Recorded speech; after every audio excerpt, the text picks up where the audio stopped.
मेरा नाम लक्ष्य है। मैं 9वीं कक्षा की छात्र हूँ। आज मैं आप सभी को सर्वनाम और उसके भेद की जानकारी देना चाहती हूँ। सर्वनाम यानी प्रणाम। परिभाषा: जो शब्द किसी नाम के स्थान पर प्रयुक्त हो वे सर्वनाम कहलाते हैं।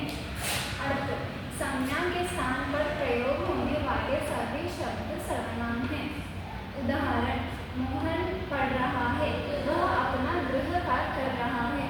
यहाँ हम मोहन के स्थान पे वह का प्रयोग करें हैं तो वह सर्वनाम हुआ। सर्वनाम के भेद यानी टाइप्स ऑफ प्रनाउन। सर्वनाम के 6 भेद होते हैं। पहला पुरुषवाचक सर्वनाम, दूसरा निश्चयवाचक सर्वनाम, तीसरा अनिश्चयवाचक सर्वनाम, चौथा संबंधवाचक सर्वनाम, पांचवा प्रश्नवाचक सर्वनाम, छठा निजवाचक सर्वनाम। पहला प्रश्नवाचक सर्वनाम में 3 भेद होते हैं।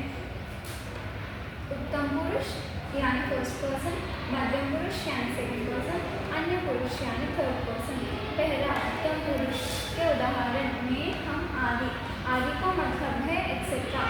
मध्यम पुरुष यानी सेकंड पर्सन, तू, तुम, आप, आदि। अन्य पुरुष यानी थर्ड पर्सन, यह, ये, वह, वे, आदि। दूसरा निश्चयवाचक सर्वनाम। निश्चयवाचक सर्वनाम में कन्फर्मेशन होता है। उदाहरण: यह मेरा भाई है, वह मेरे मित्र हैं। यहाँ यह और वे निश्चयवाचक सर्वनाम के उदाहरण हैं। अनिश्चयवाचक सर्वनाम। अनिश्चयवाचक सर्वनाम में कन्फर्मेशन नहीं रहता। उदाहरण: दरवाजे पर कोई है पर कौन है यह नहीं पता। सीता ने कुछ खाया लेकिन सीता ने क्या खाया है वह नहीं पता। यहाँ कोई और कुछ अन्य अनिश्चयवाचक सर्वनाम के उदाहरण हैं। चौथा संबंधवाचक सर्वनाम। संबंधवाचक सर्वनाम में 2 शब्द के बीच संबंध रहता है।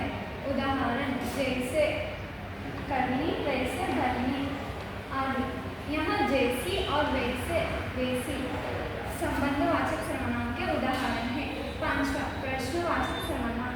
प्रश्नवाचक सर्वनाम में हम प्रश्न उठाते हैं, जैसे तुमने क्या खाया, तुम कहाँ जा गई थी। यहाँ कहाँ और गए, यहाँ क्या और कहाँ प्रश्नवाचक सर्वनाम के उदाहरण हैं। छठा निजवाचक सर्वनाम। निजवाचक सर्वनाम में पर्सनल रहता है।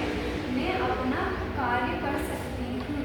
यहाँ अपना निजवाचक सर्वनाम का उदाहरण है, जैसे मेरा, हमारा। आशा करती हूँ आप सभी को सर्वनाम और उसके भेद की जानकारी